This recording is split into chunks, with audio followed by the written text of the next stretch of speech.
Romans, countrymen, lend me your ears. I come to bury Caesar, not to praise him. The evil men do lives after them. The good is often charged with their bones. So let it be with Caesar. The noble Brutus had told you Caesar was ambitious. If it were so, it was a grievous fault, and grievously had Caesar answered. Here under the leave of Brutus and the rest, for Brutus is an honorable man. And so they are all honorable men.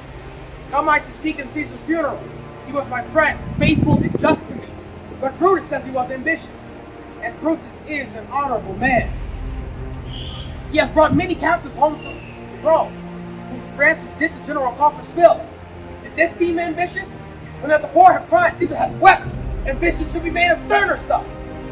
Yet Brutus says he was ambitious, and Brutus is an honorable man. You all did see that on the Lupercal. I thrice presented him a kingly crown, which he did thrice refuse. Was this ambition? Yet Brutus says he was ambitious, and Brutus is an honorable man. Not to disprove what Brutus spoke, but here I am to speak what I do know. You all did love him once, and not without cause. What cause withholds you then to mourn for him? Oh, judgment, thou art fled to Brutus' feast, and men have lost their reason. Bear with me. My heart lies there in the coffin with Caesar, and I must pause till they come back to me. Methinks there is much reason in the saying. Without considering rightly of the matter, Caesar has had great wrong.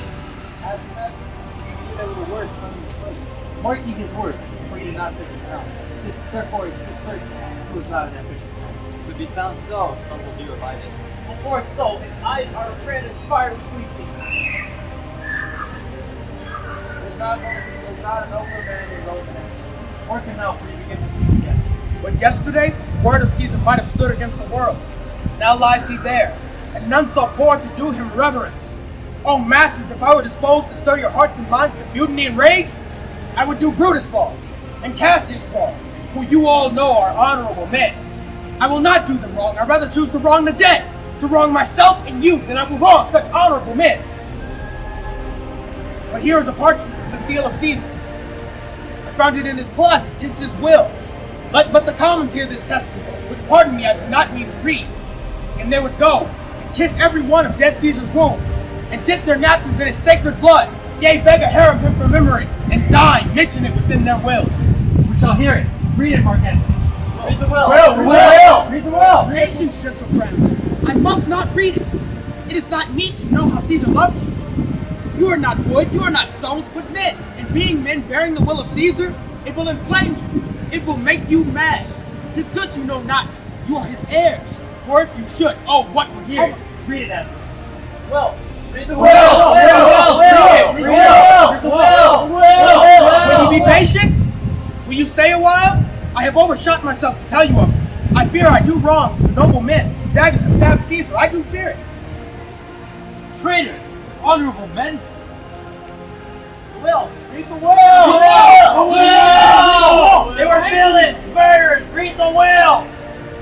You will compel me then to read the will? Yes! Then make a ring about the corpse of Caesar and let me show you he who made the will. Shall I descend? And will you give me leave? Come down. Descend. Shall I read? I read. Make a round. Stand from the hearse. Stand from the body. Room for Antony, most noble Antony. If you have tears, prepare to shed them now. You all know this man too well. I remember the first time ever Caesar put it on. It was a summer's evening in his tent. That day he overcame the Nervii. Look! Here red Cassius dagger through. See what a red envious Casca hath made. Through this well-beloved Brutus stabbed. And as he plucks his cursed steel away, mark how the blood of Caesar follows, as rushing out of doors to be resolved, if Brutus so unkindly not to go. For as you all know, Brutus was Caesar's angel. Judge, oh you gods, how Caesar loves him. This was the most unkindest cut of all. For as noble Caesar saw him stabbed, ingratitude, more strong than traitor's arm, quite vanquished him, and burst his mighty heart, and his mantle muffling up over his face, even at the base of Pompey's statue, which all the while ran red with blood. Great Caesar fell. Oh, what a fall there was, my country. And I and you and all of us fell, whilst bloody treason flourished up over us. Look you here! Oh, piteous spectacle! Oh, noble Caesar! A woeful day! Oh, traitors, villains! Oh, those bloody sights! You will be revenged! Till! Good friends, sweet friends, let me not stir you up to such a sudden flood of mutiny. They that have done this deed are honorable. What private griefs they have, alas, I know not that made them do it. They are wise and honorable, and will no doubt with reasons answer. I come not to steal away your hearts. I am no orator as good as this. And as you know, the old plain blood man that loved my brother. If we know him, that gave me public leave to speak of him. For I have neither wit nor words nor worth, action nor utterance, nor the power of speech to disturb men's blood. I only speak right on. Tell you that which you yourselves do know. Show you sweet Jesus, poor, dumb mouths, and bid them speak for me. But were I Brutus and Brutus Anthony, there were an Anthony, ruffle up your spirit, and put a tongue in every one of Caesar's wounds, to move the stones of Rome, to rise and mutiny!